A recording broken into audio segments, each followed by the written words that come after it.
Muy buenas tardes a todos, a todas. Les damos la bienvenida nuevamente desde el Instituto de Estudios Judiciales a este segundo encuentro sobre discapacidad desde un enfoque de los derechos humanos. Esta actividad que comenzó el pasado lunes, continúa hoy, bueno, va a continuar el próximo viernes y la semana próxima también. Se ha organizado desde el Instituto junto con el Colegio de Magistrados de la Provincia de Buenos Aires, dando conformidad a la resolución 731 de 2010 de la Suprema Corte. Nos acompañan, bueno, como el pasado lunes, la doctora Adriana Di Pierro, quien coordina este ciclo, y vamos a contar hoy con las exposiciones de las doctoras Jorgelina Martín y Maite Herrán. Así que bueno, ahora le doy la palabra a la doctora Di Pierro. Bueno, buenas tardes.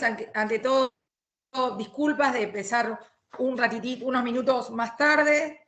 Bueno, tiene esta cosa, la virtualidad, la ventaja de poder estar en la casa y la desventaja del nervio que implica que algunas cosas no puedan ser subidas y todas las incomodidades que eso implica. Pero bueno, tomemos lo bueno que tiene de esto de poder estar en un día así tan frío como hoy, estar en casa y poder escuchar. A mí me comprenden las generales de la ley para hablar de ellas. Realmente dos personas impecables, íntegras, como profesionales y como personas, solidarias. Así que qué mejor que ellas para hablar sobre propuestas para resolver con valores de igualdad, no discriminación, respeto, promoviendo la solidaridad. Qué mejor que ellas, la doctora Maite Herrán y la doctora Jorgelina Martín, juezas en Provincia de Buenos Aires. En el caso de Maite Herrán, jueza a cargo del Juzgado 5 de La Matanza, y en el caso de la doctora Jorgelina Martín, jueza en mi querido Departamento Judicial de Quilmes, sede de Florencio Varela. En el caso de Jorgelina, ¿quién de las dos va a empezar? Jorgelina, ¿no? Jor, ¿empezás vos a hablar? ¿O Maite? No, Maite, con el power que Maite. no sé si Empiezo y nos vamos cediendo la palabra para hacerlo dinámico, bueno, doctora, si le parece bien. Sí, tenemos unas voy imágenes. a presentarla a Maite, perdón, voy a presentarla a Maite con una apretada síntesis, apretada, muy apretada. Pero no quiero dejar de decir que ella se recibió como abogada con diploma de honor y que ha escrito innumerables artículos. Así que va a ser un placer escucharte, Maite.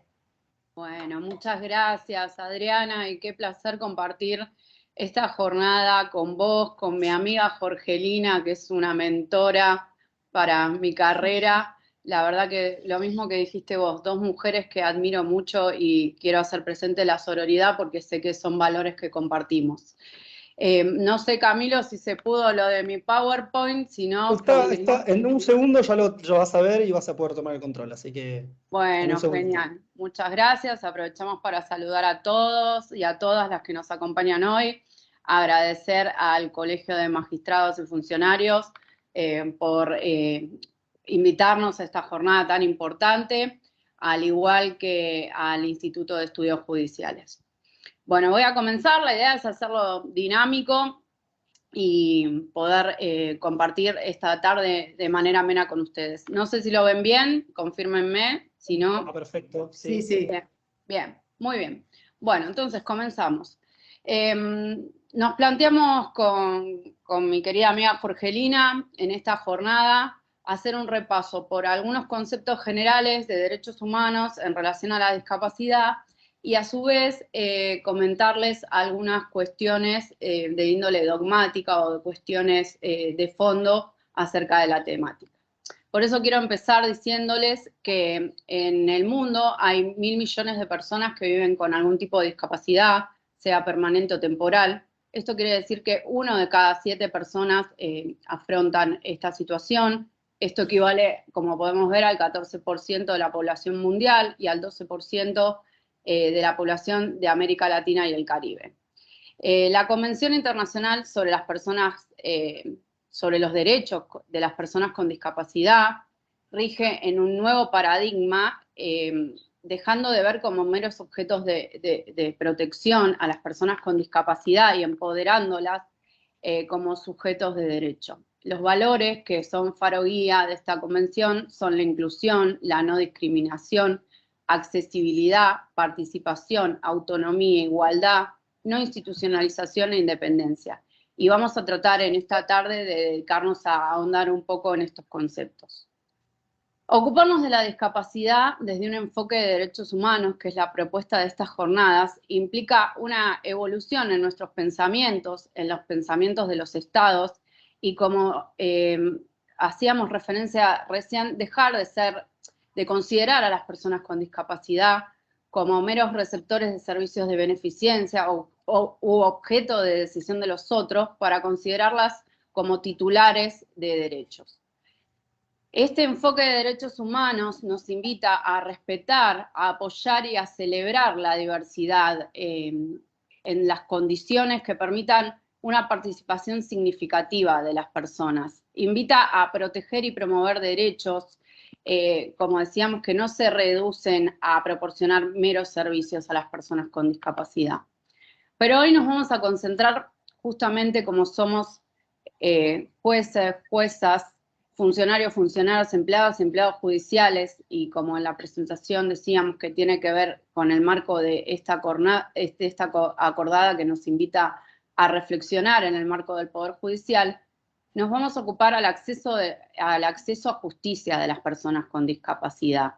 Esto fundamentalmente, y por eso celebro esta reunión de hoy, agradezco mucho a la doctora Di Pierro por convocarnos, porque la primera consigna o el primer precepto es justamente promover la capacitación. Promover la capacitación en materia de discapacidad, promover la capacitación en materia de discapacidad con este enfoque de derechos humanos. Y esta capacitación, por supuesto, tiene que ser de índole adecuada y también disponer todos los recursos, concentrarnos en que existan los recursos para que se garantice la seguridad, la movilidad, la comodidad, la comprensión, la privacidad y la comunicación de las personas con discapacidad. La toma de conciencia y la capacitación son las primeras medidas para la eliminación de las barreras actitudinales. Luego vamos a volver con Jorgelina sobre estos conceptos, sobre las barreras, sobre los apoyos, sobre los ajustes del procedimiento y el diseño universal, entre otros conceptos importantes que queremos destacar. Es muy importante entonces que mediante la capacitación de quienes impartimos justicia se eliminen prácticas discriminatorias y se incluya el derecho de la discapacidad de manera transversal en los programas y capacitaciones.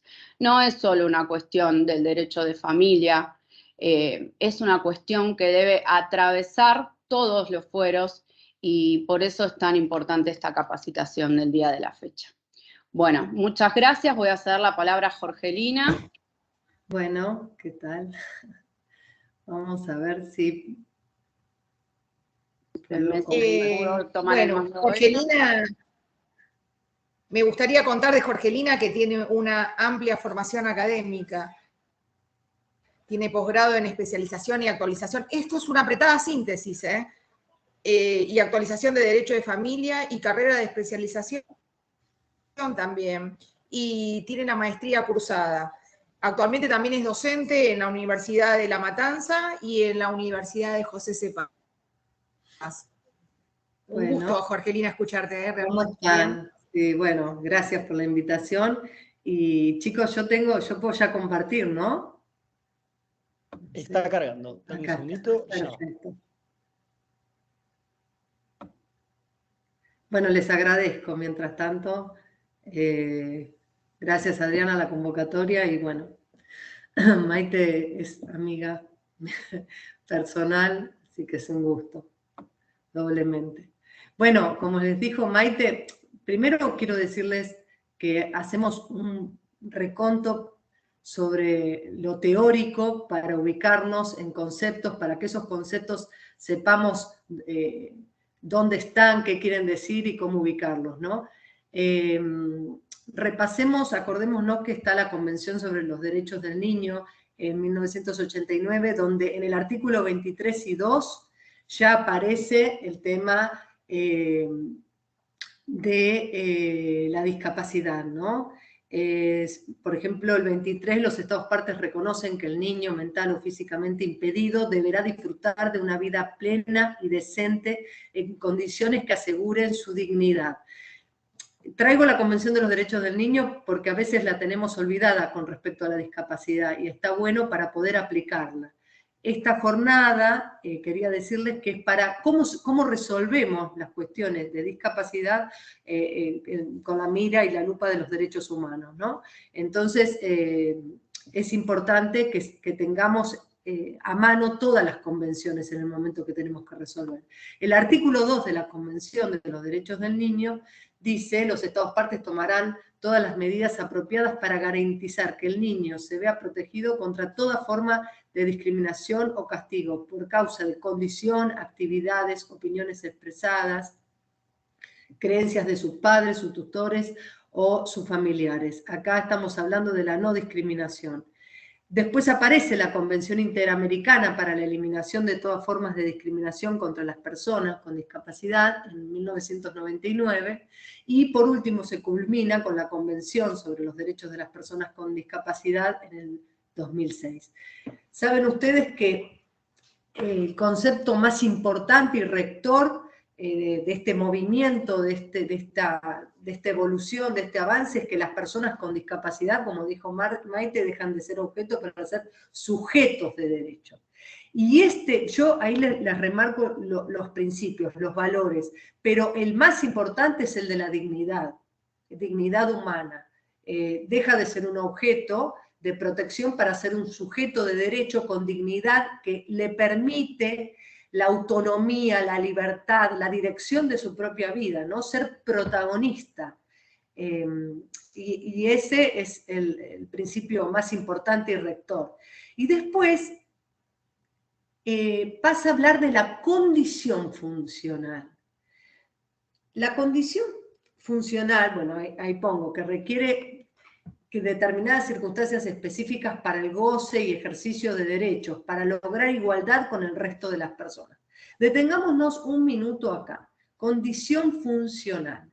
Para mirar y para entender qué pasó con la evolución de las personas con discapacidad en el derecho, hay que verlo desde 3 dimensiones. La condición funcional, la situación en discapacidad y la posición de discapacidad.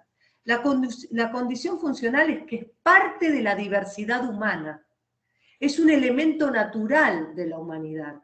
Entonces, con esto entendemos que no existe, entre comillas, la normalidad, existe la diversidad. Y en esa diversidad hay condiciones de funcionalidad diversas, a las cuales no hay que discriminarlas. Como las cuestiones de género, como las cuestiones de identidad de género, como las nuevas formas y modalidades de familias. Yo les estoy dando ejemplo para que entiendan, ¿no? Ojo que la convención habla de deficiencias en la funcionalidad. Y el término, ¿no?, inclusivo y no peyorativo sería la diversidad en la funcionalidad. Dejamos de hablar de padecimientos en salud mental, que hasta el día de hoy eso se escucha, sino hay que hablar de una nueva forma de funcionar, ¿no? Entonces, porque esto te conecta con una visión positiva. Si hablamos de padecimiento de salud mental, nos lleva a una situación negativa. Hay que construir la identidad desde un lugar positivo, ¿no? No desde la minusválida, ni de la deficiencia. La otra dimensión que les dije era la situación de la discapacidad. Eso es la dimensión está focalizada en ver esa persona con discapacidad y su relación con el resto de la sociedad. Y ahí, ¿qué es en dónde vamos a ahondar? En la eliminación de las barreras que impiden lograr esa igualdad y no discriminación de las personas con discapacidad. Y por último, la última dimensión es la posición de discapacidad. Esa dimensión nos focaliza en eliminar estereotipos y prejuicios, ¿no? De valoraciones socioculturales que, como les dije antes, hablan de lo que es normal y lo que no es normal, de una situación minusválida, deficiente. Hay que abandonar ese concepto, bueno, el modelo social, yo ahora vamos a empezar a hablar del modelo social, pero el modelo social lo que hace es abandonar ese modelo médico-jurídico, ¿no? Sino es un modelo jurídico-social, porque nos pone en una situación de despojarnos de esos preconceptos, de esas ideas, que lo único que nos hacen es crear estereotipos que provocan una mayor vulneración a las personas con discapacidad.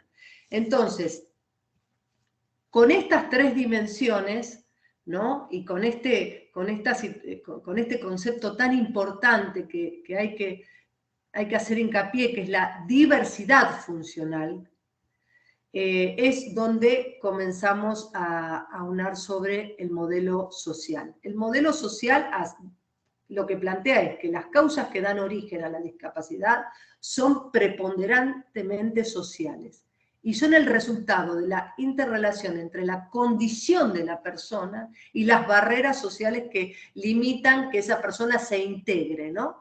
Que tenga la misma oportunidad, igualdad de oportunidades que el resto.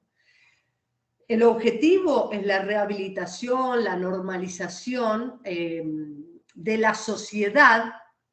Miren ustedes, ¿no? Hay que normalizar, hay que rehabilitar esa sociedad que es la que pone barreras para lograr la igualdad, la inclusión, la no discriminación de las personas con discapacidad. Hay que mirarlo al revés, el tema, para entenderlo. El objetivo con la rehabilitación lo vemos en el Código Civil, cuando obliga a la revisión constante y periódica de las sentencias en determinación de capacidad. El objetivo es ese, es la rehabilitación, la normalización, pero poniendo el énfasis en que la sociedad es la que tiene la tarea de eliminar y de ajustarse a que esas personas tengan la igualdad de condiciones. No es la persona la que debe modificar esa condición de funcionalidad. Bueno, el modelo social tiene vista a la igualdad, tiene los principios de igualdad, la no discriminación, que lo vemos en el artículo 5, en donde nos habla de los ajustes razonables. Claro, no discriminar significa que vos debés ajustarte a que esa persona pueda fluir, pueda integrarse a esa vida cotidiana y diaria. De ahí los ajustes razonables.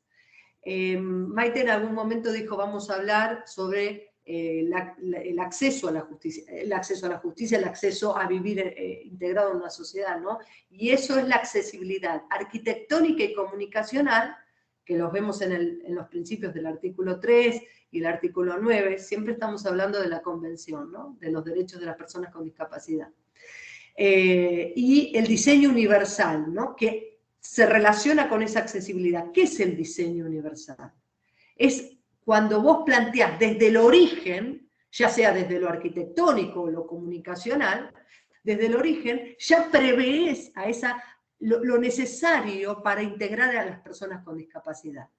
Y si no es ese diseño universal que se refiere al origen de la construcción, ya sea en lo arquitectónico o en lo comunicacional, vamos al ajuste razonable, adaptar lo existente.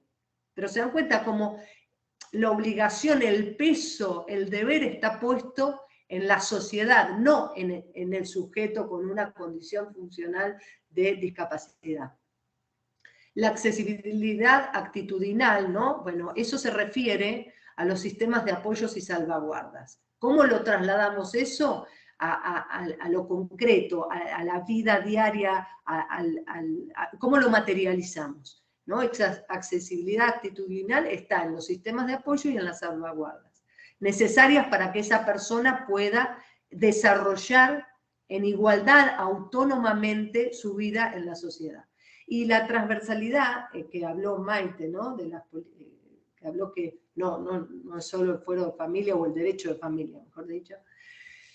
La transversalidad es en las políticas públicas en todos los ámbitos del Estado. Lo mismo, es un objetivo que también se pone la Convención. La Convención, por ejemplo, habla que esta transversalidad tiene que abarcar a todos los artículos y también a todos los grupos vulnerables. Por eso se incorpora la perspectiva de género en la Convención de los Derechos de la Persona con Discapacidad. Por eso hay una perspectiva de niñez en la Convención. Hay una transversalidad para lo que vamos a hablar un poquito más adelante, para evitar la discriminación interseccional. Entonces, esta transversalidad de una mirada de la discapacidad en las políticas públicas también abarcan a la Convención misma, pero con las demás perspectivas. No sé si si puedo avanzar un poquito más, Maite. Georgeline, ¿querés que haga un repasito Sí, para sí, reafirmar algunos de los conceptos que dijiste vos? Sí. A ver si me pueden ayudar ahí Camilo y Fernando, compartiendo el otro power. Dale, dame un segundito. Muchas gracias, Camilo. Gracias a todos por la paciencia, pero bueno, tuvimos alguna cuestión logística, pero está bien resuelta. Bueno, ahí estamos por compartirlo. Bueno, ya estás, canchera, con lo de tomar el control. Perfecto. Ahí vamos. Ahí va a aparecer.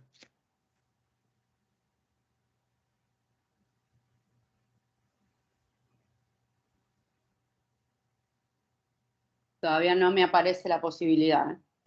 Mientras que Maite, yo quería decir el tema de cómo transversalmente las perspectivas tenemos que aplicarlas, ¿no? El artículo 3, por ejemplo, el inciso H, habla sobre la evolución de las facultades de los niños, niñas con discapacidad y su derecho a preservar su identidad. ¿Saben que esto se relaciona con, por ejemplo, el lenguaje de señas para los niños sordos mudos, y que ese lenguaje de señas sea un idioma, haga a su entorno sociocultural, sea reconocido por los demás, ¿no? Es interesante cómo ese inciso H atraviesa, por ejemplo, la educación, ¿no? Y que su identidad, ¿por qué su identidad? Para respetarlo como su idioma, ¿no? Pero que el resto de la sociedad lo respete, lo identifique a esos niños y se incluya en la currícula y demás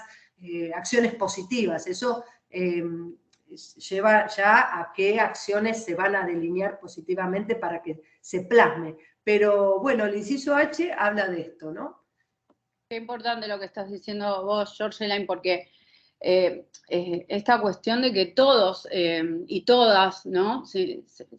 Podamos sentir esa necesidad de aprender, por ejemplo, lenguaje de señas para poder comunicarnos, y no que aquella persona que tiene esa discapacidad tenga que hacer el esfuerzo, sino la sociedad toda, ¿no? Que es un poco lo que estabas resaltando vos. Por eso quería traer estos conceptos de una sociedad inclusiva, ¿no? Que es la que vos estás hablando, que propicia el modelo social y de derechos humanos y desafía las lógicas de las perspectivas normalizadoras, ¿sí? Girar el foco hacia la observación de las personas con discapacidad, hacia transformar el entorno, como vos bien dijiste, en clave de diseño universal, en que dichas personas sean incluidas y propiciar la eliminación de barreras, que implica producir un cambio, un clic, ¿no? En todos y en los modos de concebir lo social, en cómo nos vinculamos con el entorno. En aras de esto, me viene importante pensar, ¿no? Los problemas de accesibilidad física. Los tribunales, bueno, con Jorge hemos compartido algún edificio en el Tribunal de Familia 2, que el ingreso en una escalera, un ascensor que de pronto no tenía las dimensiones necesarias, o que esté con puertas automáticas, el tamaño de los accesos, que estén los timbres o los botones a la altura adecuada, ¿no? Cuántas cosas que tenemos por mejorar.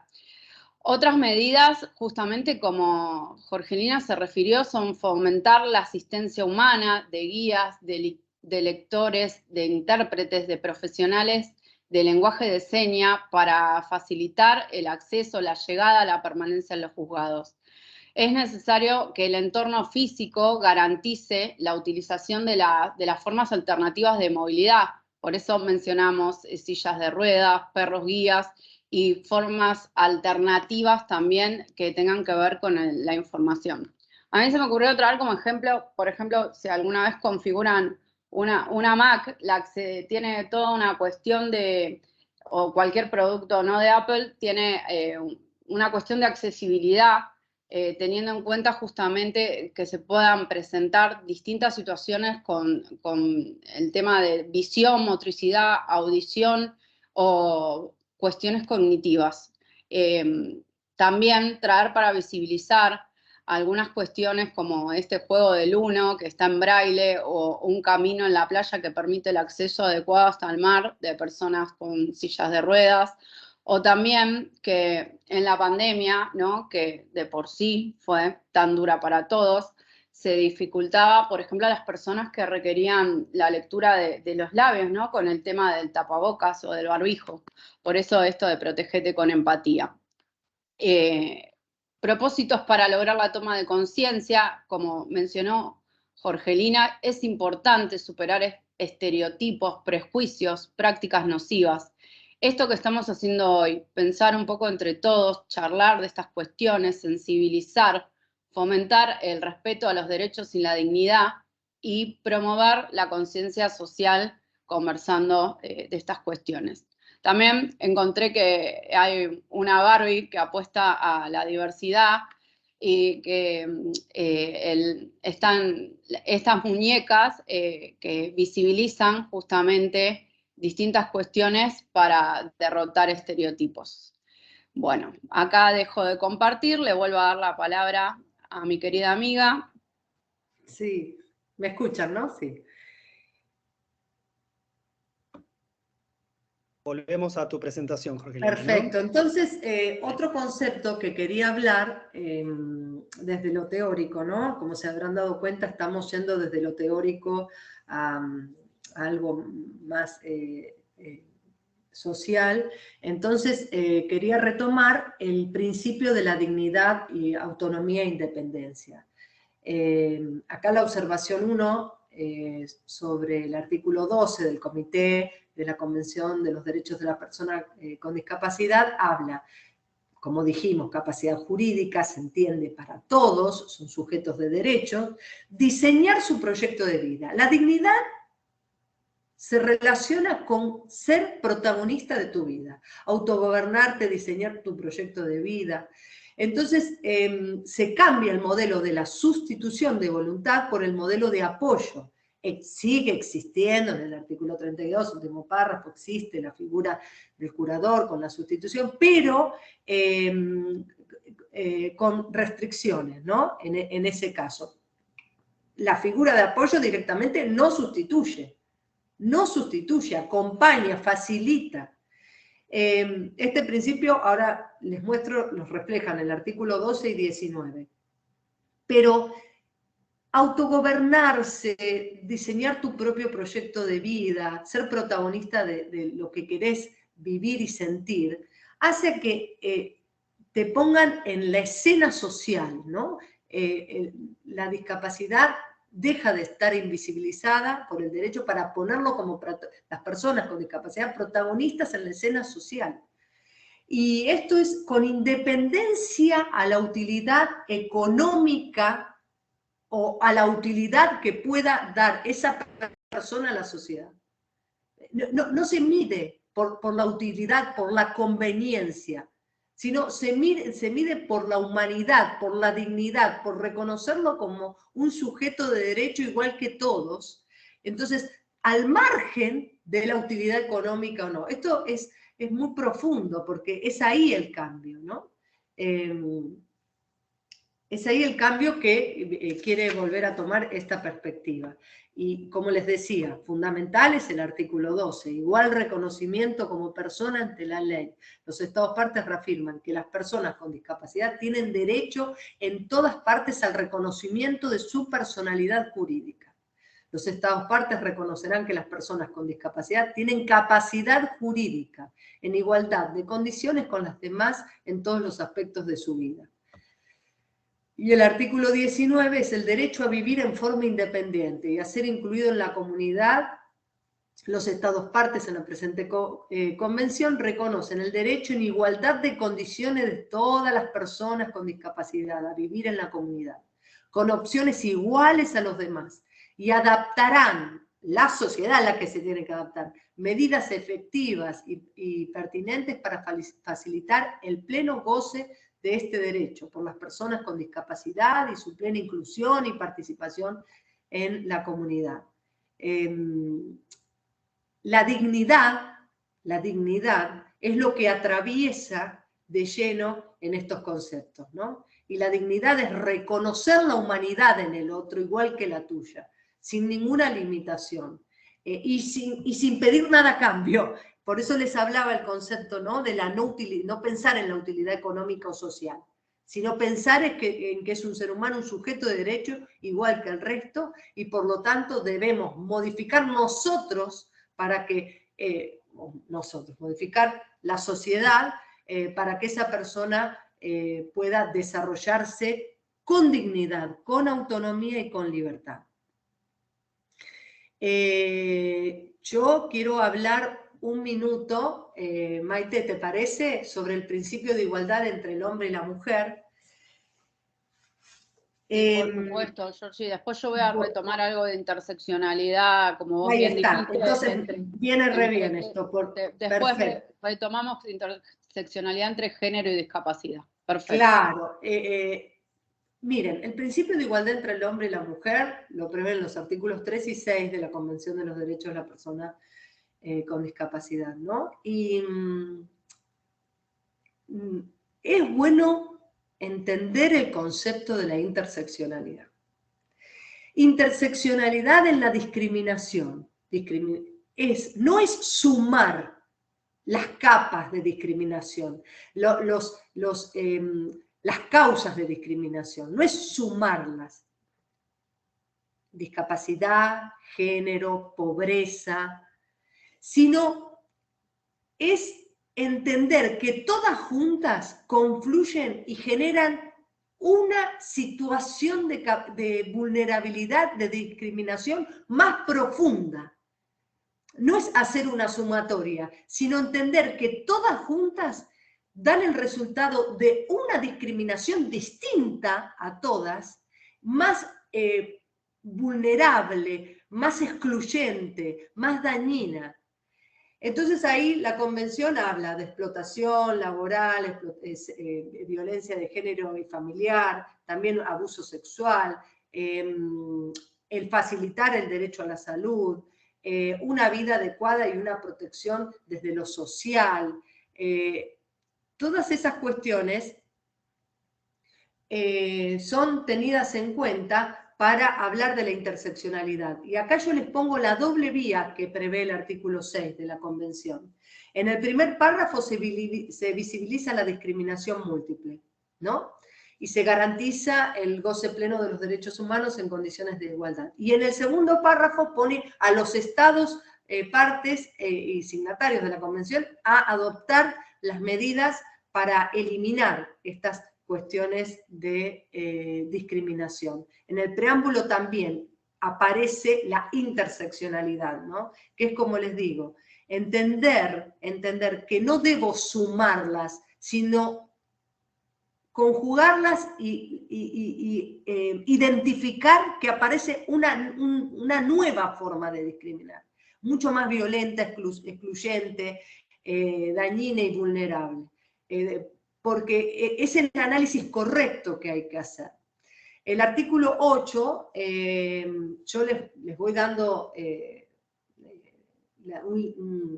una ingeniería en el articulado de la Convención para que después sepamos cómo resolver los problemas, ¿no?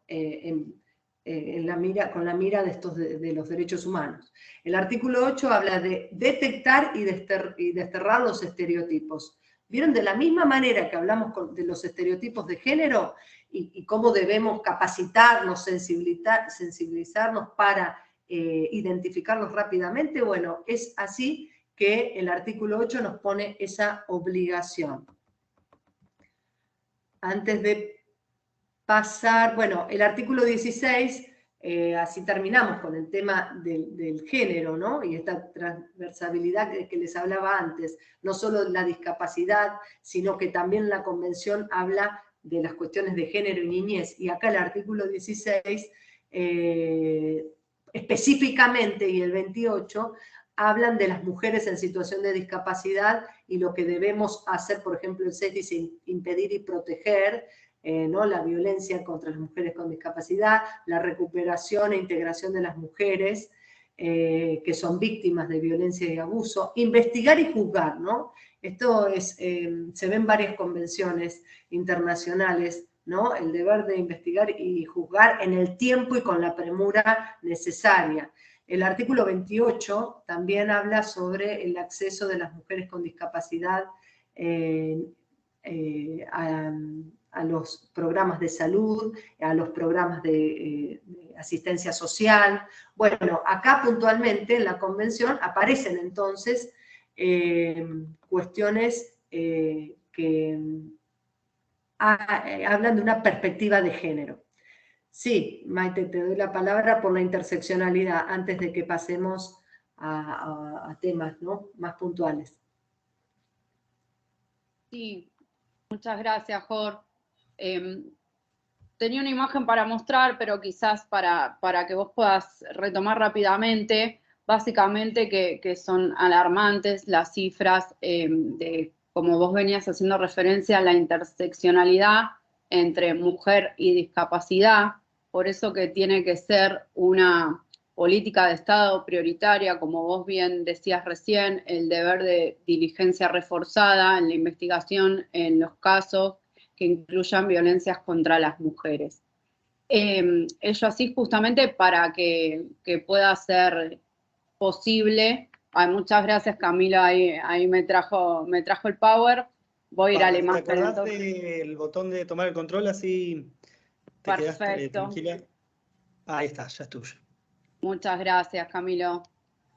Bueno, es simplemente eso, reforzar, quizás, como vamos haciendo, les agradecemos la paciencia, vamos pasando de una a otra, pero hay conceptos que nos parece importante que los reforcemos y justamente que nos parece que es el objetivo de esta capacitación.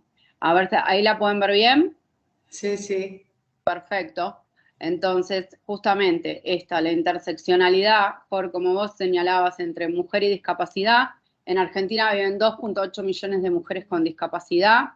La violencia hacia las niñas y las mujeres es una de las violaciones de derechos humanos más grandes en la actualidad. Las mujeres y disidencias con discapacidad se enfrentan a numerosas barreras para acceder a los mecanismos de asistencia y prevención de las violencias.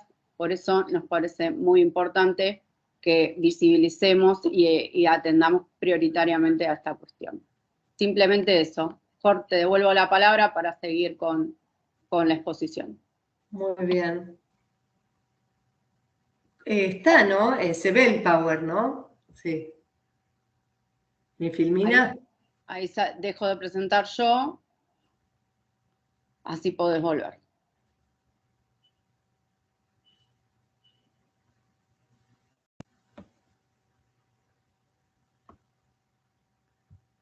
¿Se ve? Porque...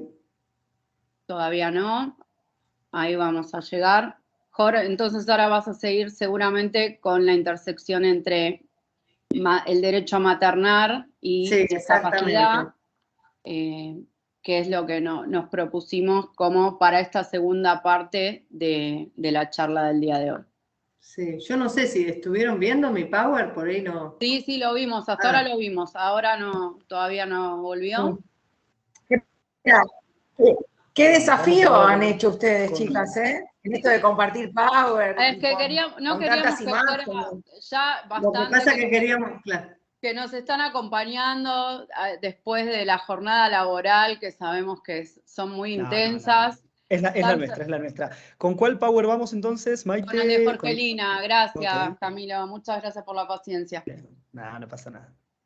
Ahí ya está cargando, vamos a retomar en la pantalla la última en la que había dejado Jorgelina. Te pido lo mismo, Jorgelina, ¿recordás el botón de tomar control ahora cuando lo veas?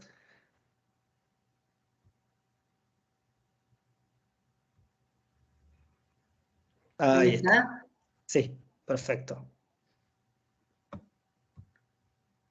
Pero entonces lo paso yo, ¿no? Exacto.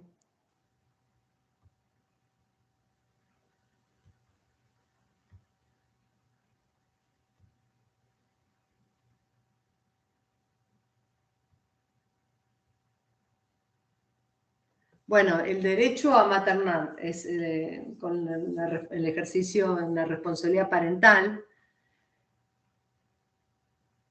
Lo prevé el artículo 3, el artículo 23 de la Convención de los Derechos de las Personas con Discapacidad. Avísenme si yo desde mi Power no puedo pasar las diapositivas, ¿no? No. Bueno, no te preocupes, lo retomamos acá.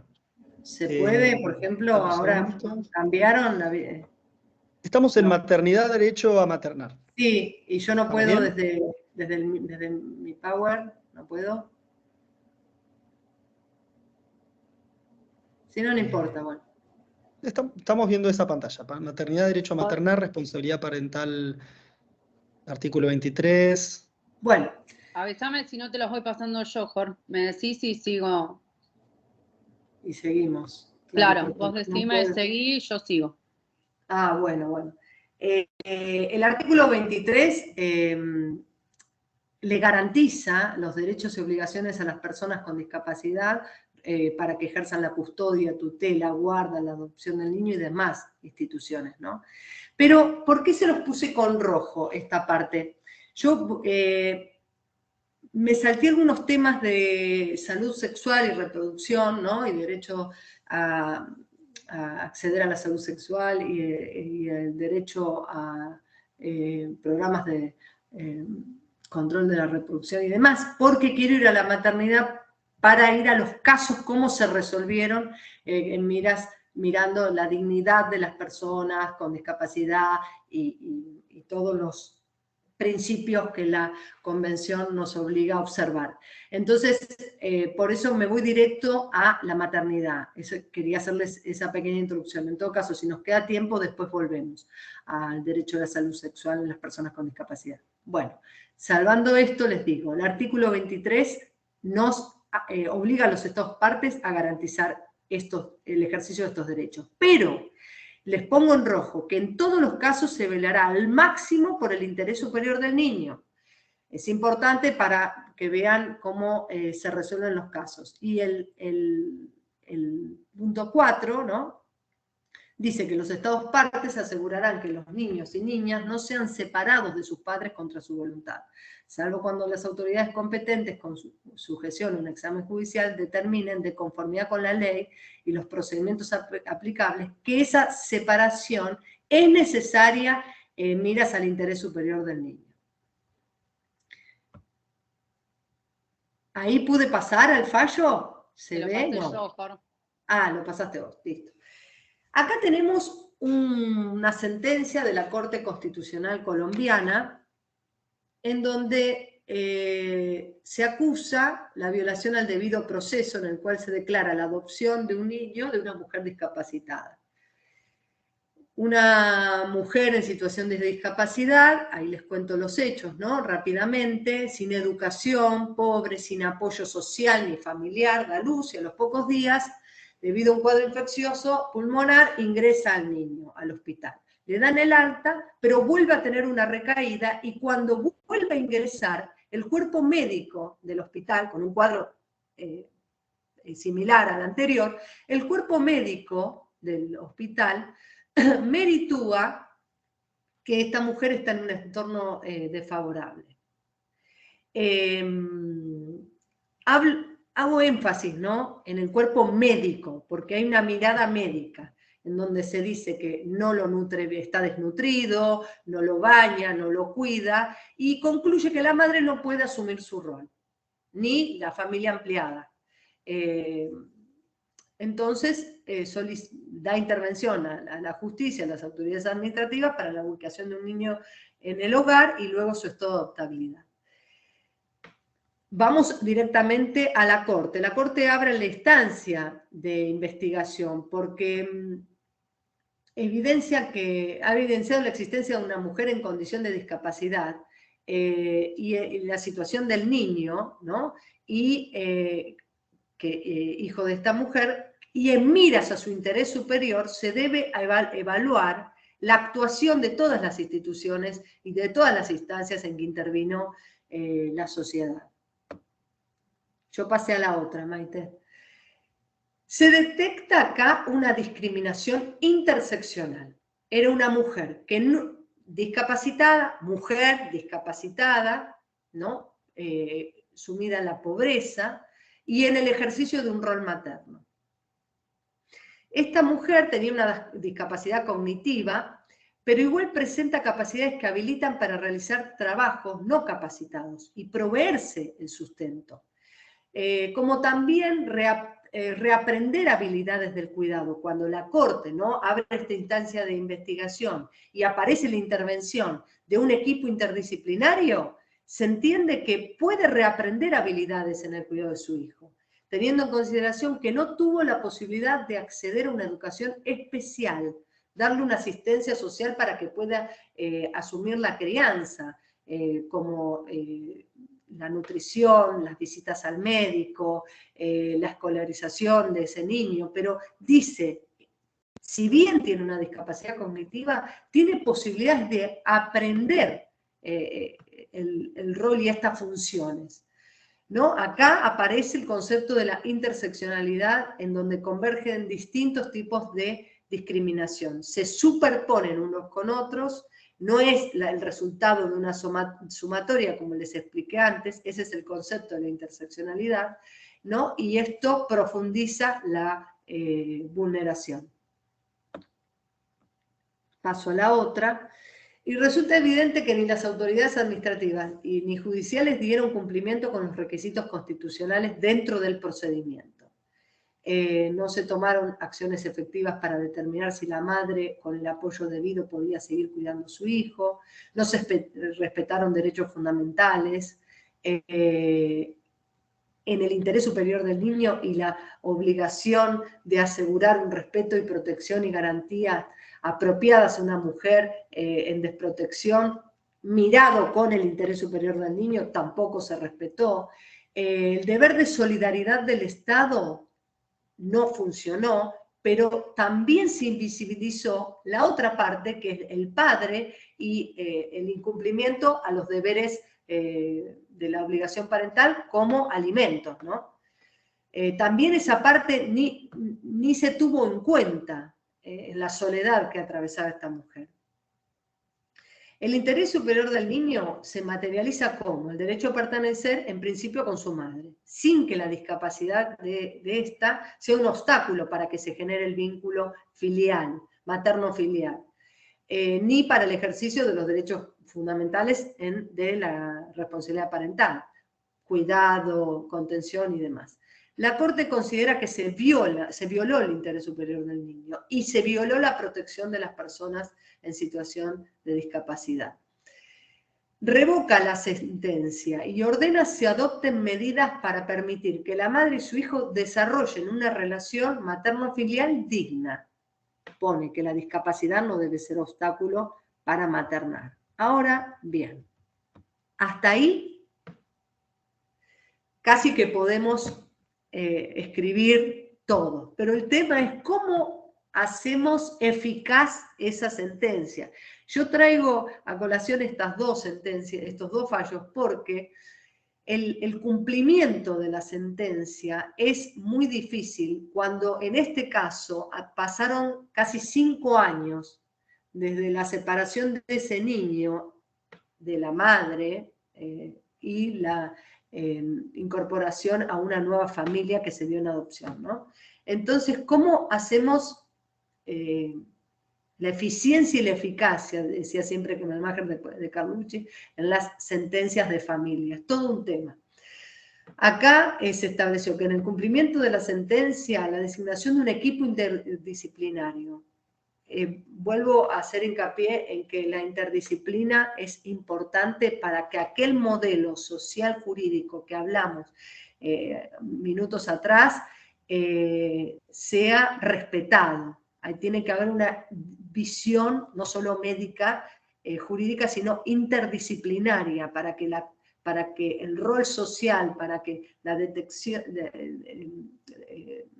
para vislumbrar los lugares sociales que esa persona tiene derecho a ocupar. Entonces, la Corte, ¿qué hizo para el cumplimiento de esta sentencia? Primero designó un equipo interdisciplinario, médico, psicólogo, trabajador social, para poner en marcha justicia de acompañamiento e identificar las barreras específicas que pueda tener la madre para el ejercicio de la responsabilidad parental en la crianza de su hijo. En relación al niño, evaluar el paso del tiempo, que es crucial para el efecto de adoptar una decisión final, digamos, para no revulnerizar, no volver a vulnerar a ese niño, no volver a provocarle otro abandono, en virtud de que él ya habían pasado 5 años, ¿no? Entonces, y las consecuencias de mantener al niño en su hogar actual, evitar modificaciones abruptas, no provocar un segundo desarraigo, propiciar un acercamiento gradual entre él y su madre. El paso de tiempo, la Corte lo está teniendo en cuenta, ¿no? Delinear el ritmo del proceso de acercamiento entre la madre e hijo. Evaluar la aptitud de la madre para ejercer su rol materno, pero sobre la base de los deberes del Estado, es decir, enseñarle para que ella vuelva a aprender cómo ser mamá, ¿no? Desde la alimentación hasta la educación, la salud. El Estado tiene el deber de acompañarla, guiarla, asistirla a una persona que tiene que comenzar a construir su rol materno. Se ordena, pero la Corte ordena que el niño permanezca en el hogar que se encuentra en la actualidad, que este proceso se haga con el niño permaneciendo en el hogar en donde fue dado en adopción. El dictamen definitivo es que en el plazo de 6 meses se deberá emitir un informe final sobre las habilidades y capacidades para diseñar su rol materno, sin dejar de analizar el interés superior del niño. Por eso yo antes les dije que el artículo 23 se los marqué con rojo.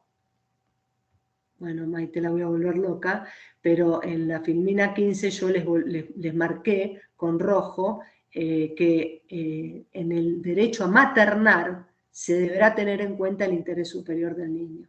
Y la Corte, en este caso en Colombia, lo tuvo en cuenta. Le pone, la visibiliza a esa mujer, la saca de la culpa, ¿no? de ser ella la causal de que el niño se haya enfermado, no haya sido bien alimentado, sino pone a la sociedad, pone al Estado como abandónico de esa mujer en situación de discapacidad y maternando, pero mira el interés superior del niño y resuelve el timing del procedimiento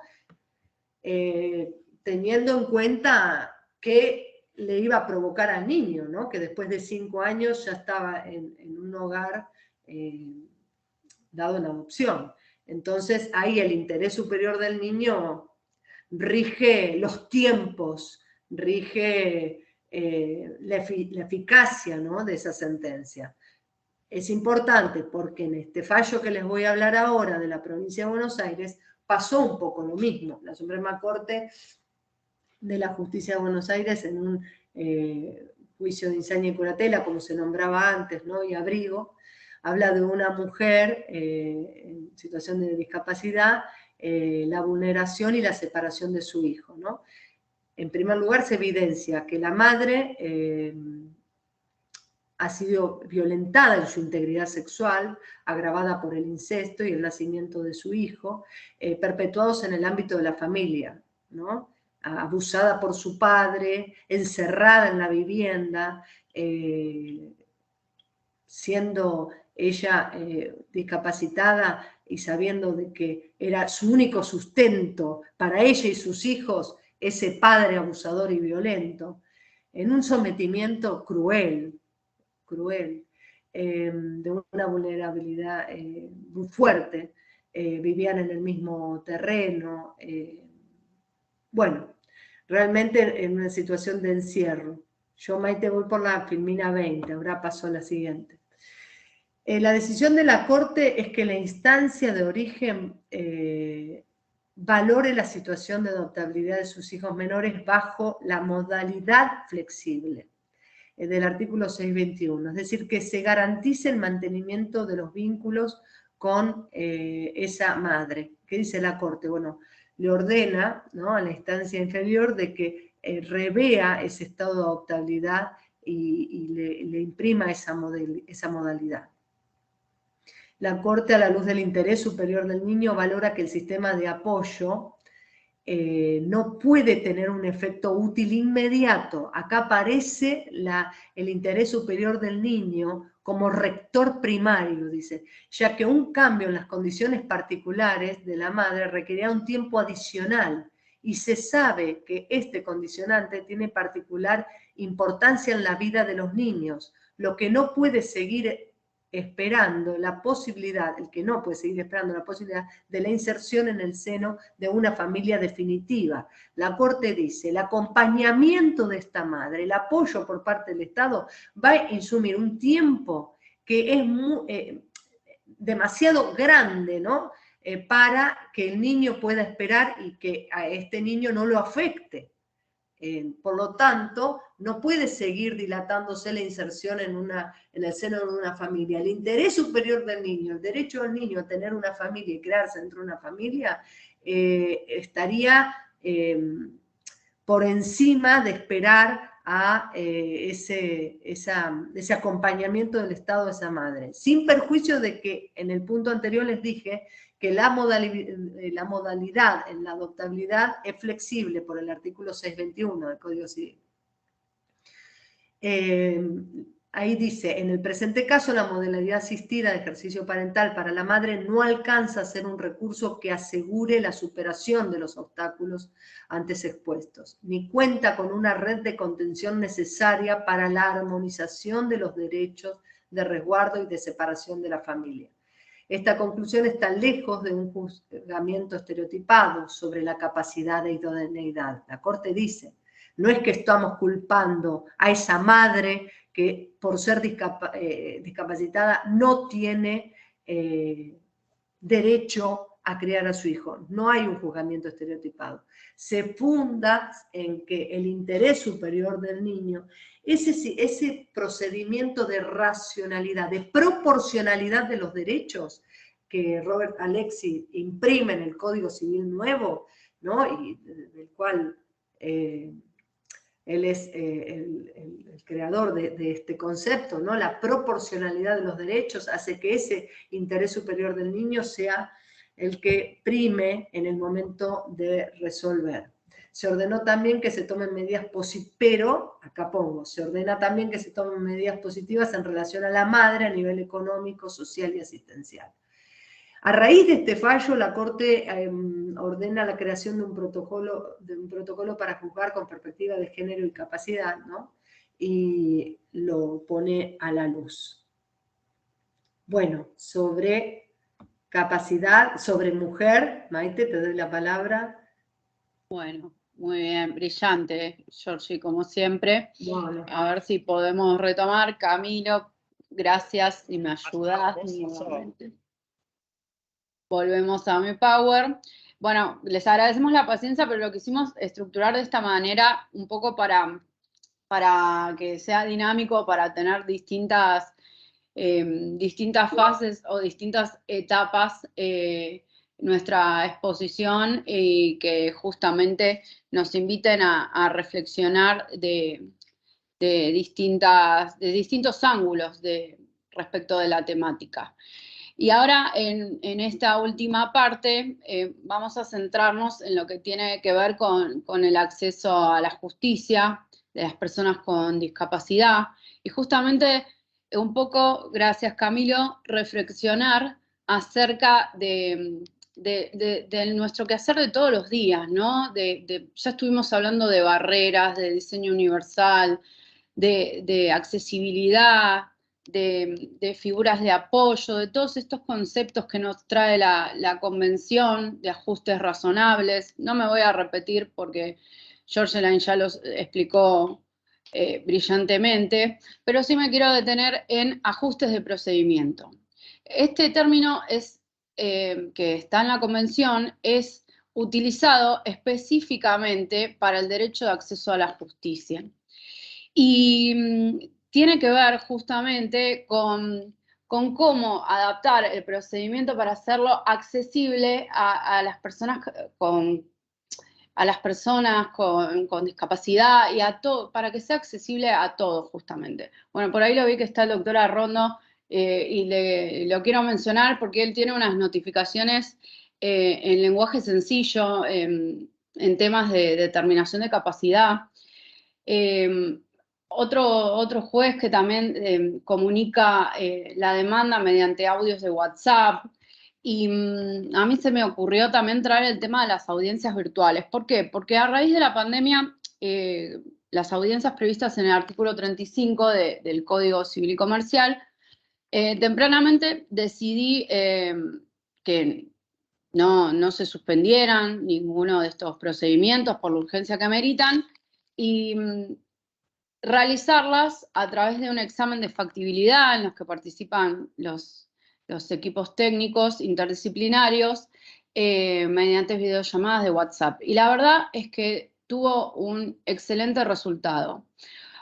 Más allá de que en ese momento había prohibición de circulación, que ahora ya no es tal, las mantengo en muchos casos de esta manera porque el hecho de no trasladarse para muchas personas ya les facilita el acceso a justicia que antes implicaba, yo les recuerdo que soy jueza de familia en el Departamento Judicial La Matanza, que tiene una extensión territorial muy grande, y por supuesto que estamos en la cabecera de partido, por lo cual muchas personas viven lejos de las sedes de nuestras oficinas judiciales. Entonces, realizar esta audiencia mediante videollamada, WhatsApp o alguna de estas plataformas como las que utilizamos hoy, les facilita y acelera el procedimiento. Ustedes me van a decir, Maite, en todos los casos esto puede ser así, y no, justamente por eso que hablamos de procedimiento guante o de una sentencia guante, porque vamos a tener que estar atentos a si es lo mejor para esa persona. Y por eso nos valemos de un análisis de factibilidad para ver si esto es lo más conveniente, el cual realiza el equipo técnico. En este sentido, también nos pareció interesante con Jorgelina traer algunos casos recientes de distintos tribunales federales. Por ejemplo, acá un juzgado de Goya Corrientes, en el cual se dictó una sentencia en la cual se le explica a un adulto mayor, no vidente y en estado de indigencia, la decisión de la estadía o la permanencia temporaria o transitoria en un hogar. El juez le comentó que quién lo ayudaría para el cobro de la pensión y también ordenó que sus perros no quedaran abandonados. También en las noticias recientemente habrán visto que la justicia ordenó al gobierno de la Ciudad de Buenos Aires tomar medidas en las escuelas privadas para que no se rechacen a niños y niñas con discapacidad, con argumentos como no hay vacante, que quedan listas de espera, o cuestiones que lamentablemente sabemos que suceden y que tenemos que abogar para que sean superadas. En otro caso que nos pareció interesante comentar, Existe un amparo colectivo iniciado para que se diseñen billetes y monedas accesibles para personas con discapacidad visual. Y todas estas como medidas o como ajustes justamente para poder hacer una sociedad más accesible. Y volviendo al tema puntual de acceso a la justicia, investigando encontramos que hay distintos protocolos o manuales de buenas prácticas y recomendaciones o guías para que el acceso a la justicia con las personas con discapacidad justamente tengan un efectivo cumplimiento en la igualdad de condiciones. Estas guías, como modelos, nos ayudan a repensar nuestras prácticas diarias y quisimos resaltar algunos puntos como principales para reflexionar entre todos. Comenzando por capacitar a los operadores y las operadoras, como estamos haciendo hoy, esta charla, sensibilizarnos, conversar de la cuestión.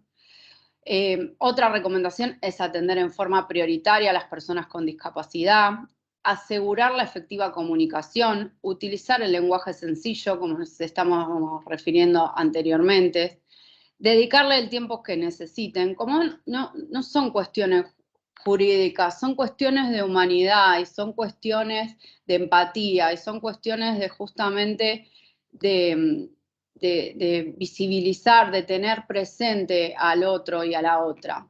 Considerar la opinión de las personas con discapacidad como parte preponderante de la decisión a adoptar y dirigirse directamente a la persona con discapacidad, no tercerizar la comunicación. Ayer charlábamos con una compañera, ¿no? Como esta práctica muchas veces se ha dado, que se dirigen a la persona de la figura de apoyo, ¿sí? Entonces, hacerla protagonista central a la persona con discapacidad y no tercerizar justamente la comunicación. Me pareció importante resaltar que la currícula de las distintas escuelas judiciales, como puse por ejemplo la Escuela Judicial de la Provincia de Buenos Aires, en este momento hay una materia de acceso a las personas, a la justicia de las personas con discapacidad, en aras al mismo espíritu en el que estamos reunidos acá hoy. Y esto nos invita también a repensar y a vigilar permanentemente nuestras prácticas para adecuarlas a un mejor y mayor y más amplio ejercicio de los derechos. Les quise traer, como para ir cerrando, un ejemplo que me pareció de suma empatía, de un nene no vidente que les pidió a 2 policías de una banda de música de San Juan que le cantaran un tema que recordaba a su abuela fallecida y al cual por supuesto accedieron. Me hubiese gustado pasarles el video, pero ya teníamos una complejidad tecnológica mayor, pero es simplemente para resaltar que tenemos que tener en cuenta y tenemos que tener como faro guía para aspirar a una sociedad más justa y de justicia más humanizada, siempre el empoderamiento de los grupos vulnerables, sumando empatía a nuestra labor. Georgie, te devuelvo la palabra. Sí, yo para terminar, pero quería ir. Vos, Maite, me vas a pasar la filmina, la 22. Se está cargando, dame un segundito. Ah, ¿se está cargando?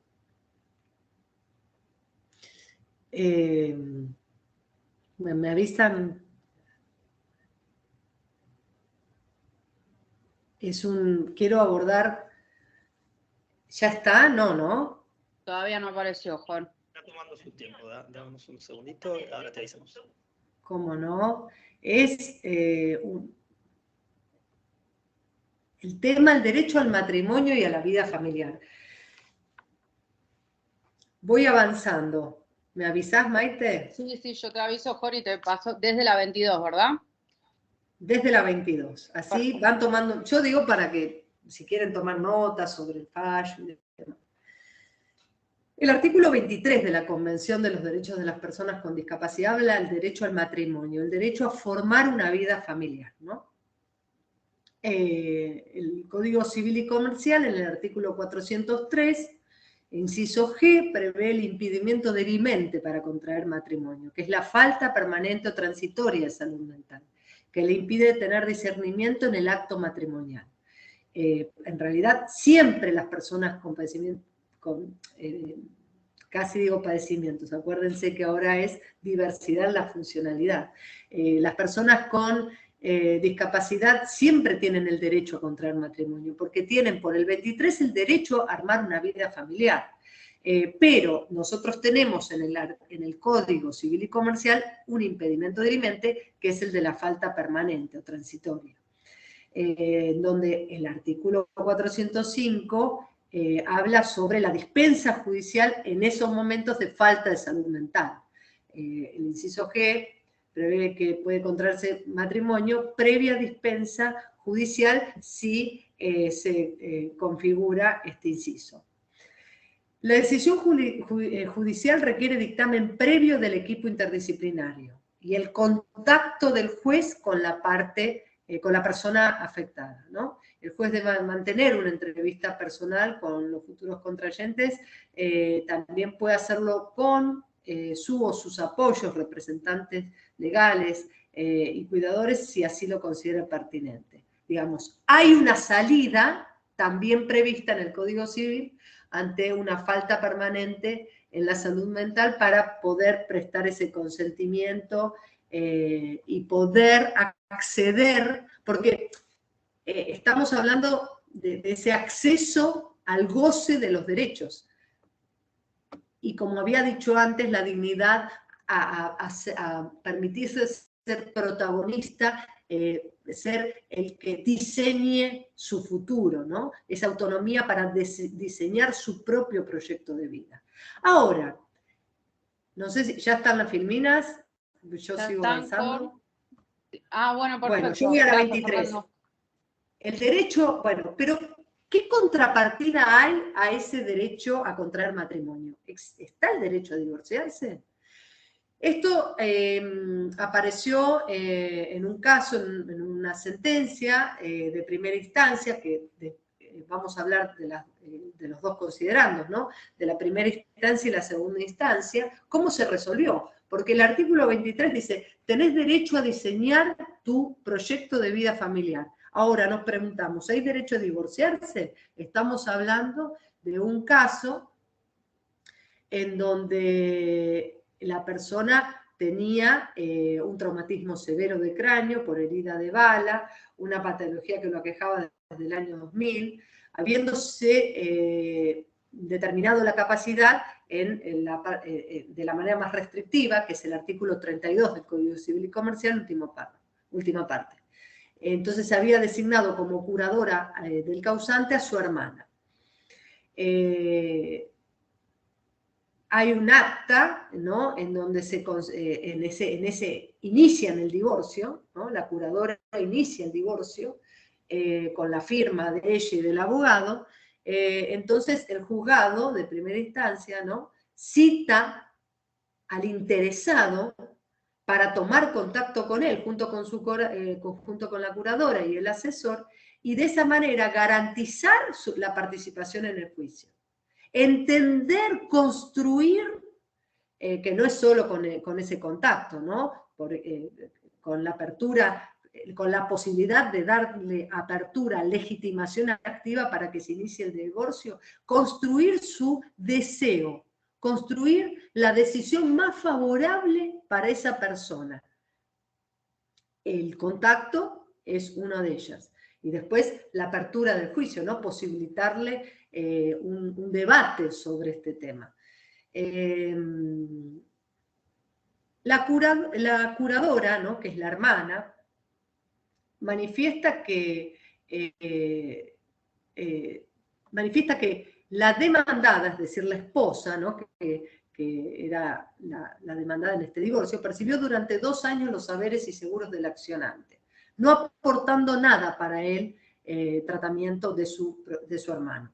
Adhiere que mantener hoy en día el vínculo de su cuñada con su hermano no le aporta a este ningún beneficio, tanto en lo económico ni en lo afectivo. Por lo contrario, lo coloca en una situación de responsabilidad, lo coloca en una situación de tomar obligaciones, ¿no? A la persona que se encuentra en mayor grado de vulneración. y ofrece porque para lograr un acuerdo completo, por ejemplo en alimentos, le ofrece a la cónyuge mantenerla en la obra social de IOMA. La parte demandada, la cónyuge, sus argumentos son el rechazo de la pretensión del divorcio, ¿no? Cuestionando la representación de la curadora. Se enfocó en que no tiene legitimación activa la curadora para iniciar el divorcio en nombre del hermano. El hecho de casarse o divorciarse, dice la esposa, hablo para que se entienda, la cónyuge, divorciarse representa la ejecución de los derechos personalísimos del ser humano. Manifiesta que el pedido de divorcio se sostiene en la voluntad de la curadora, no de su representado. Denuncia que la curadora constituye una oposición al vínculo entre los esposos, imponiendo una relación de poder donde antepone sus intereses sobre la de su hermano. Ella dice, les voy resumiendo, que la legitimación activa no puede estar en la curadora, ¿no? Acá está la figura del curador, sustitución de la personalidad, para ejercer un derecho personalísimo como es el de divorciarse. Esos son los argumentos de ella, ¿no? Para que no prospere el divorcio.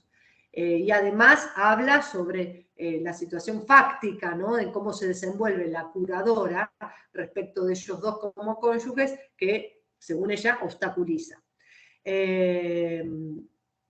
Insiste en reproches a la conducta de la curadora, a quien atribuye un deterioro en la salud de su representado. Reconoce como un error haber pedido a su cuñada, porque ella está, esto es importante, le pidió a la cuñada que se haga cargo del marido, porque en ese momento ella se tenía que abocar a la maternidad y no podía cuidar de su esposo. Se justifica diciendo de que ha quedado invertido esta actitud mía, intentando con vehemencia recuperar a mi marido, y resalta que las faltas de la curadora también se extienden a su hija, tienen una hija en común. La primera instancia lo que hace es decir, punto principal, todas las personas en situación de discapacidad tienen plena capacidad jurídica, artículo 12, a casarse, a fundar una familia, a derechos reproductivos, al ejercicio de la responsabilidad.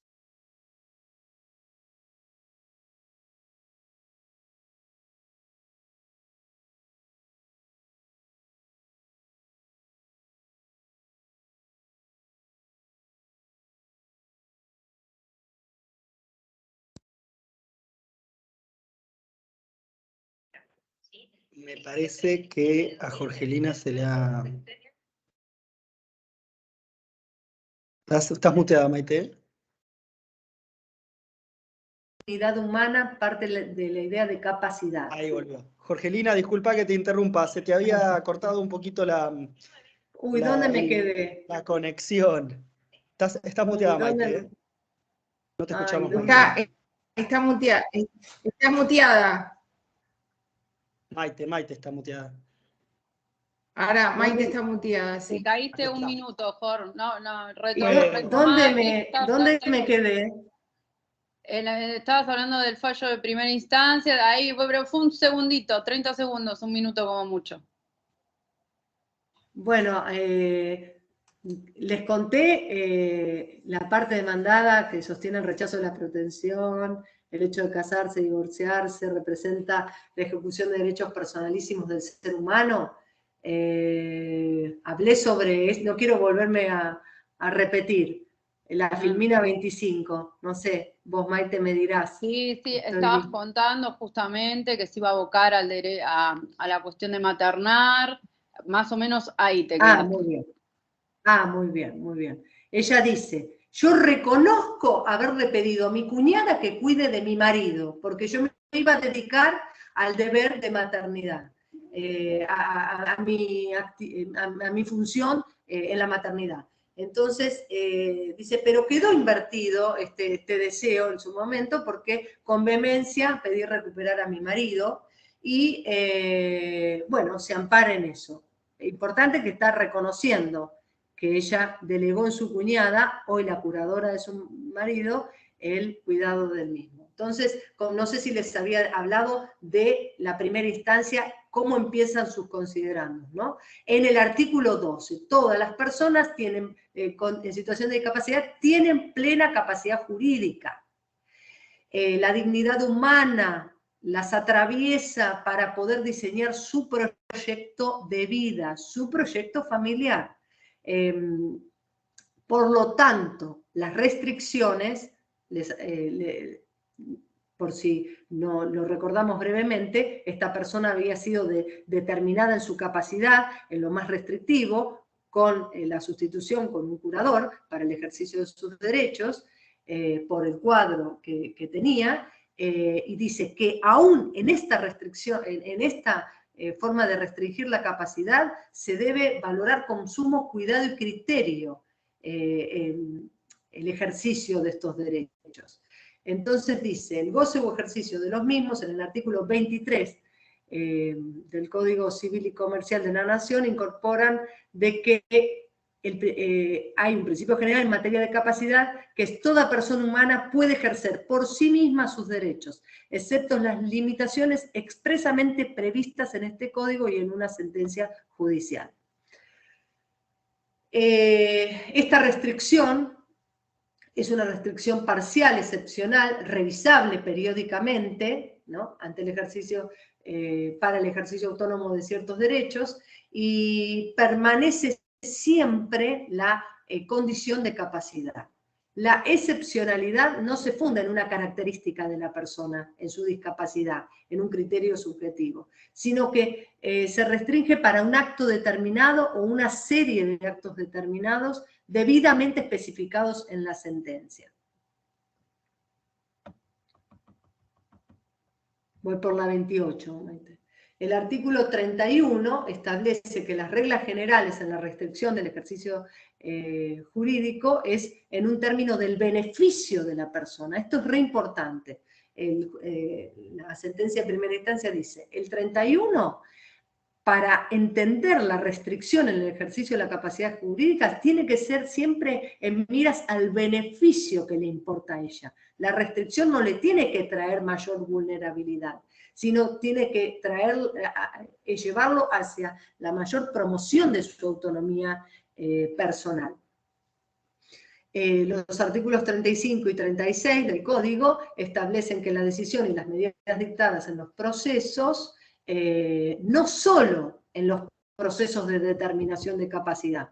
Eso, entre paréntesis, es una aclaración mía para que ustedes lo entiendan. El 35 y 36, ojo que dice que las medidas dictadas no solo en la determinación, sino en todos los juicios en que esta persona esté atravesando, por ejemplo, y que le vaya a interesar directamente en su persona, como es el divorcio, deben estar guiados para que se asegure la máxima vigencia y satisfacción de todos los derechos de las personas con discapacidad. Por lo tanto, hasta la restricción más fuerte, que es la de la figura del curador, bueno, en 32 último parte, y con la figura del curador, en la sustitución de esa persona, hasta en esos casos la restricción siempre debe ser analizada en miras a... Es difícil el juego de palabras. Esa restricción debe ser mirada en miras al mayor beneficio de amplitud en el ejercicio de derechos. De esa manera debe ser analizada. Bueno, también habla la primera instancia del artículo 13, ¿no? Que los Estados partes asegurarán que las personas con discapacidad tengan acceso a la justicia en igualdad de condiciones a los demás. ¿Acaso acceder a un divorcio no es facilitar el acceso a la justicia en igualdad de condiciones que los demás? Bueno, acá les señalo que el señor, que es representado por su curadora en el ejercicio del derecho que le asiste a divorciarse, el cual no se encuentra restringido específicamente en la sentencia de determinación. La sentencia no dice en un punto no podrá divorciarse, lo que le brinda un mayor beneficio y goces en sus derechos, y dado que la disolución del vínculo jurídico que lo ata a la señora le traería aparejado menores responsabilidades a su cargo y la posibilidad de un nuevo diseño, de un nuevo proyecto en su estado civil, corresponde no hacer lugar a la falta de legitimación activa, ¿no? Y otorgar el divorcio. Acá les pongo el resuelvo en la 30, que es eso. En definitiva, la primera instancia dice no hacer lugar a la falta de legitimación activa, la tiene y hace lugar al divorcio. La segunda instancia profundiza estos conceptos. Y primero dice, la tesis tradicional, la incapacidad abarca todos los actos de naturaleza patrimonial, como los llamados personalísimos. La tesis tradicional, para entender la restricción de la capacidad jurídica en su máxima expresión, dice que abarca a ambos, patrimoniales y los personalísimos, no cabiendo lugar a que el curador actúe en los personalísimos en su representado. Pero se plantea la Cámara la necesidad de interpretar que no debemos excluir al interdicto, al interesado, como debemos llamarlo, de la realización de ciertos actos que se vinculan con sus sentimientos afectivos, con su ámbito de libertad, de autonomía, con el derecho a expresar sus sentimientos. Entonces toma la postura de un plano más amplio en la interpretación, ¿no? Que los actos personalísimos debemos inclinarnos por esa postura más flexible en que se le pueda permitir, ¿no? En esa construcción que debe hacer el juez con la trayectoria de esa vida, de esa historia, teniendo en cuenta esa historia, entonces el juez debe construir que esa decisión a divorciarse va a ser la que más beneficios le trae al interesado. Entonces, dice, tener en cuenta que en estos casos de restricción más profunda, ¿no?, del artículo 32, el juez debe construir que esa decisión que se toma a través del curador, que está sustituyendo la personalidad, ¿no?, es la más beneficiaria para el interesado, que es la que más se acerca a sus deseos. Y si esa persona no puede darse a entender, ahí es la obligación de que el juez construya esa conformidad, ese sentir, ese deseo y viabilice el ejercicio de este derecho como es al de divorciarse, al de iniciar un nuevo proyecto de vida. La Convención lo dice en su artículo 13, que aseguren a las personas con discapacidad tengan acceso a la justicia en igual condiciones de los demás, ¿no? El artículo 23 claramente establece, como habíamos dicho, el hecho de formar una familia, contraer matrimonio. Por lo tanto, también debe tener derecho a divorciarse o a separarse legalmente. Si el derecho al matrimonio se considera un derecho básico y universal de la persona, también lo será el de separarse y divorciarse, sin que la condición física o psíquica sea utilizada como un obstáculo. El mismo razonamiento, pero en este caso para divorciarse, para disolver el vínculo que por el análisis del caso le trae mayores perjuicios que beneficios. Probado de que hacía muchos años estaba bajo el cuidado de su hermana, que ella, la mujer, la esposa, había aceptado con sus propios dichos de que ella lo había, no queremos poner la palabra abandonado, lo había dejado bajo el cuidado de su hermana para poder ella hacerse cargo de su hija. Bueno, esa historia hace de que se pueda entender que es un beneficio para él el tema de obtener el divorcio. Pone una decisión que niega a una persona declarada incapaz el derecho a divorciarse por el solo hecho de tratarse de un derecho personalísimo, resultaría discriminatorio, lo que se encuentra expresado en el artículo 2 de la Convención Interamericana para la Eliminación de todas las formas de discriminación contra las personas con discapacidad. Acá juega también esta convención, la Interamericana, ¿no? En donde el artículo 2 define claramente que cualquier distinción, exclusión o restricción al ejercicio de los derechos, en este caso, repito, de divorciarse por motivos de discapacidad, lo está poniendo en un lugar de exclusión, en un lugar de no integración, en un lugar de no acceso a la justicia.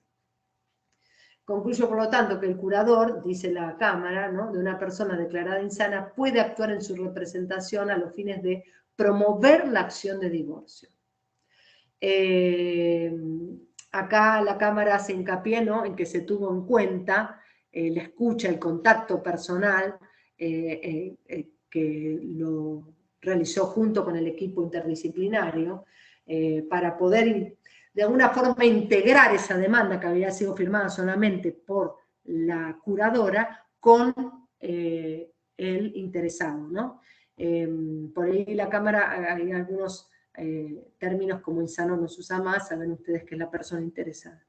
Pero la Cámara hace referencia a la importancia de haberlo convocado al juzgado, de haber tenido contacto con él, ¿no?, para construir esa, una de las patas de esa construcción es el contacto personal, la otra es la historia de vida, ¿no?, y la historia de ese vínculo con esa mujer que rechazaba el divorcio por haber sido iniciado por la curadora y no por él mismo, diciendo que es un derecho personalísimo. No, ni siquiera en el derecho personalísimo, como es el de divorciarse, la mirada, el análisis tiene que ser amplio, flexible, porque siempre mira a su mayor beneficio, no a una mayor restricción. Fíjense que la Cámara también sostiene que la mujer se acercó siempre por una cuestión económica, ¿no?, patrimonial, reclamando alimentos, medidas cautelares patrimoniales, nunca la movilizó otra cosa que no sea lo económico para acercarse a él. Y como conclusión dice, el divorcio no solo no perjudica al cónyuge, sino que lo beneficia al cónyuge interesado, en este caso el que tiene la determinación de capacidad, sino que lo beneficia al regularizar una situación de hecho, 20 años con esta situación fáctica, que se extiende desde hace años y resguarda sus intereses patrimoniales. Claro, hay una cuestión de que la disolución del vínculo también lo beneficia patrimonialmente, ¿no?, desde ya que no tiene la obligación de pasar alimentos, ni de una obligación de una asistencia, sino también sobre su patrimonio.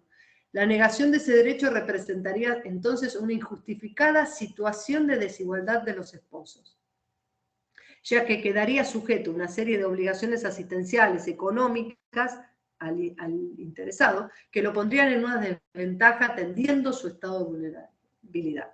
Entonces, en definitiva, me pareció súper importante este fallo, porque derecho a casarse, sabemos que está, artículo 23, pero bueno, no dice coma y a divorciarse, pero también el divorciarse es el derecho digno, autónomo, libre, a proyectar un estado de vida, un nuevo proyecto de vida, un nuevo estilo de vida, como quieran llamarlo. Ahora, ¿qué pasa cuando esa persona tiene la mayor restricción de la capacidad?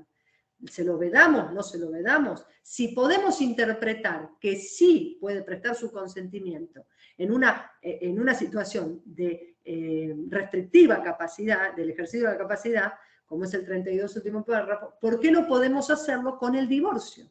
De la misma manera. Digo, el desafío es construir que ese consentimiento sea, porque hay que construirlo desde la justicia, sea lo más beneficioso, lo más cercano al vivir y sentir de esa persona. Tenemos la obligación de escuchar esa historia para construir un deseo actual que beneficie. Sería más fácil decir no tiene legitimación activa y quedarnos ahí. Pero tenemos esa obligación, ¿no?, de acercar justicia a la gente. Por eso esto venía a cuenta de la accesibilidad a los derechos y a la justicia que Maite había hablado. Bueno, por acá estoy casi en el fin. Bueno, excelente, Jorge, como siempre. Hicimos, como vieron, bueno, tuvimos alguna cuestión técnica. Les agradecemos mucho a Camilo y a Fernando que nos estuvieron asistiendo. Queríamos brindar un panorama que tuviera que ver con alguna parte teórica o mayor de conceptos y otra con una parte más práctica, más de índole de visibilizar algunas cuestiones justamente para seguir trabajando. Les agradecemos todos los comentarios que tuvieron en el chat. Creo que es entre todas y todos, que todos y todas en estas prácticas, en estas capacitaciones, en estas sensibilizaciones, crecemos y construimos día a día y nos invitan a reflexionar, nos invitan a hacer las cosas de manera diferente. Yo soy enemiga acérrima del por qué siempre se hizo así y bueno, me parece que ese es el camino, así que le agradezco muchísimo a Adriana por habernos convocados para esta actividad, que nos hizo repensar un montón de cosas que hacemos todos los días. Y bueno, ahí la veía la doctora Andrea Roll, que también en alguna vez comentamos alguna cuestión de capacidad justamente de algunas determinaciones en las que se designaba figura de apoyo sin restringir la capacidad. Había un montón de temas más que les queríamos traer, pero bueno, sí, me parece que sí, 2 horas ya les agradecemos muchísimo la atención que no bajó nunca el público acá y nos acotamos a ciertos temas, así que... Claro, bueno. Quisimos hacer un marco teórico al principio, los conceptos básicos, sujeto de derecho y modelo social, ¿no? Y después ir rápido a cómo se resuelven los temas. Y quedó afuera derecho al aborto, derecho a salud reproductiva, ligadura de trompas y demás. Pero bueno, queríamos ir rápido y como a mí me tocaba la parte más pesada, quisimos, más pesada en el sentido más aburrida, no pesada, aburrida, que no tenía el multimedia, no, las imágenes. Por eso es que nosotros quisimos hacerlo con Maite las dos, porque como carecía mi power de multimedia y que la gente no se aburra, pero nos parece súper importante. Más que el título es cómo resolver los problemas con dignidad, no discriminación, igualdad. Entonces, estamos en la trinchera, estamos en la primera línea de combate.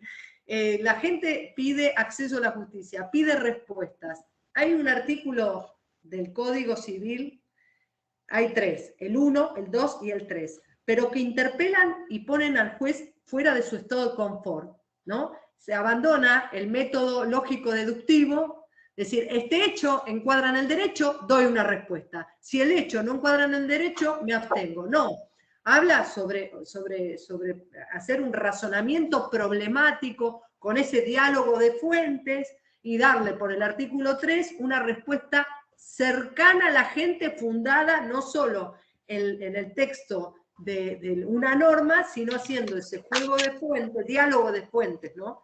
Como dice Robert Alexis, y bueno, y nada, y a trabajar. Que en el margen dice una frase, ¿no? Tienen que ser creativos. Para ser creativos, en principio, Adriana, hay que capacitarse. Así que ahora te lo digo, que ya terminé. Gracias por todo esto, que es capacitarnos a todos, a nosotras también, porque nos interpela en revisar lo que estamos haciendo, cómo lo hacemos, con qué lineamientos, qué horizonte, qué es lo que nos motiva. La verdad que valió la pena el estrés antes de conectarnos, ¿no? Maravilloso este mix, bueno, el Team Fasano realmente impecable, estuvo ahí al tiro todo el tiempo. Yo voy a cerrar tomando uno de los comentarios, ¿no? Que son todos halagadores para ustedes, chicas. Realmente estoy frente a 2 artesanas del derecho, ¿no? Esta cosa que vos recién decías, ¿no? De intentar, con tan poco recurso que tenemos, no quedarnos en la queja, no quedarnos en el no se puede, sino que hacer propuestas, ¿no? Precisamente para resolver con valores de igualdad, no discriminación, y promoviendo de la solidaridad. Así que tomo una sola palabra que creo que de uno de los comentarios de los colegas que dijo magistral, realmente fue magistral lo de ustedes. Les agradezco profundamente y nos encontramos el próximo viernes. Creo que el próximo viernes es la doctora Portillo, ¿no? No, tenemos a Ana Carolina Santi el próximo viernes. Ah, bien, bárbaro. No sé si no cambiaron. Ah, ¿cambió? Bueno, después... no sé, no recuerdo, la verdad que no recuerdo. Hay un cambio entre Silvia Fernández y Carolina Santi. Ah, bueno. No te puedo precisar. Dejamos el suspenso para el viernes, así no le queda a la gente otra que conectarse y que volver a encontrarse con nosotros. Les recomendamos vivamente que quien sea que se conecten porque son todos de lujo los y las expositoras, así que les recomendamos que se queden conectados. A quienes no puedan asistir, recordarles que siempre las actividades se suben al canal de YouTube del Instituto, así que bueno, pueden encontrar estas y las demás actividades que hacemos.